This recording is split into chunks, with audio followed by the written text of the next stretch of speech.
श्रीमद् भगवत गीता की जय। तो चलिए आज से हम शुरू करते हैं। श्रीमद् भगवत गीता अध्याय 1 श्लोक 1। धृतराष्ट्र उवाचा। धृतराष्ट्र ने क्या कहा? धर्म क्षेत्रे कुरुक्षेत्रे समवेतायुत्सवा माम का पांडवाश्चे किम कुर्वत संजय। अर्थात, हे संजय, धर्मभूमि कुरुक्षेत्र में युद्ध की इच्छा से एकत्र हुए मेरे और पांडु पुत्रों ने क्या किया। अब इसकी व्याख्या सुनिए। भगवत गीता एक बहुपठित आस्तिक विज्ञान है जो गीता महात्म्य में सार रूप में दिया हुआ है। इसमें यह उल्लेख है कि मनुष्य को चाहिए कि वह श्री कृष्ण के भक्त की सहायता से संवीक्षण करते हुए भगवत गीता का अध्ययन करे और स्वार्थ प्रेरित व्याख्याओं के बिना उसे समझने का प्रयास करे। अर्जुन ने जिस प्रकार से साक्षात भगवान श्री कृष्ण से गीता सुनी और उसका उपदेश ग्रहण किया, इस प्रकार की स्पष्ट अनुभूति का उदाहरण भगवत गीता में ही है।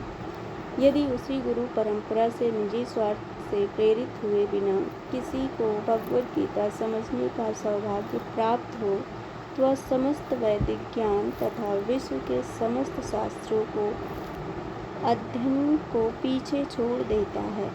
पाठक को भगवत गीता में न केवल अन्य शास्त्रों की सारी बातें मिलेंगी, अपितु ऐसी बातें भी मिलेंगी जो अन्यत्र कहीं उपलब्ध नहीं है। यही गीता का विशिष्ट मानदंड है। स्वयं भगवान श्री कृष्ण द्वारा साक्षात उच्चरित होने के कारण यह पूर्ण आस्तिक विज्ञान है।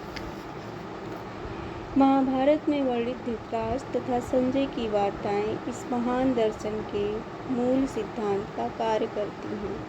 माना जाता है कि इस दर्शन की प्रस्तुति कुरुक्षेत्र के युद्ध स्थल में हुई, जो वैदिक युग से पवित्र तीर्थ स्थल रहा है। इसका प्रवचन भगवान द्वारा मानव जाति के पथ प्रदर्शन हेतु तब किया गया जब वे इस लोक में स्वयं उपस्थित थे।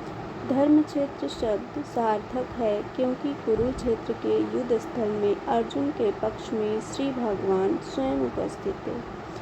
कौरवों का पिता धृतराष्ट्र अपने पुत्रों की विजय की संभावना के विषय में अत्यधिक संदिग्ध था।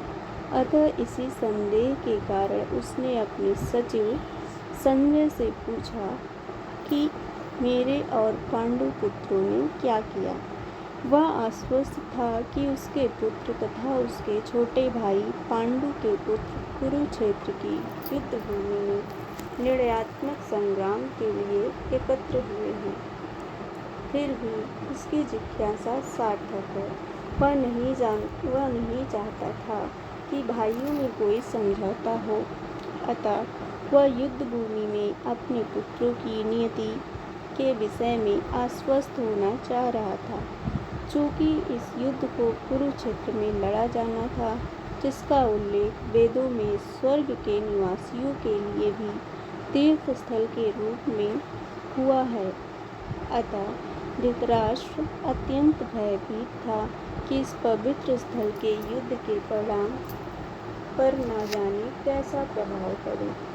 उसे भली भांति ज्ञात था कि इसका प्रभाव अर्जुन तथा पांडु के अन्य पुत्रों पर अत्यंत अनुकूल पड़ेगा, क्योंकि वे सभी स्वभाव से पुण्यात्मा थे। संजय श्री व्यास का शिष्य था, अतः उनकी कृपा से संजय धृतराष्ट्र के कक्ष में बैठे बैठे कुरुक्षेत्र के युद्ध स्थल का दर्शन कर सकता था। इसलिए धृतराष्ट्र ने उससे युद्ध स्थल की स्थिति के विषय में पूछा। पांडव तथा धृतराष्ट्र के पुत्र दोनों ही एक वंश से संबंधित हैं, किंतु यहाँ पर धृतराष्ट्र के वाक्य से उसके मनोभाव प्रकट होते हैं। उसने जानबूझकर अपने पुत्रों को गुरु कहा और पांडु के पुत्रों को वंश के उत्तराधिकार से विलग कर दिया।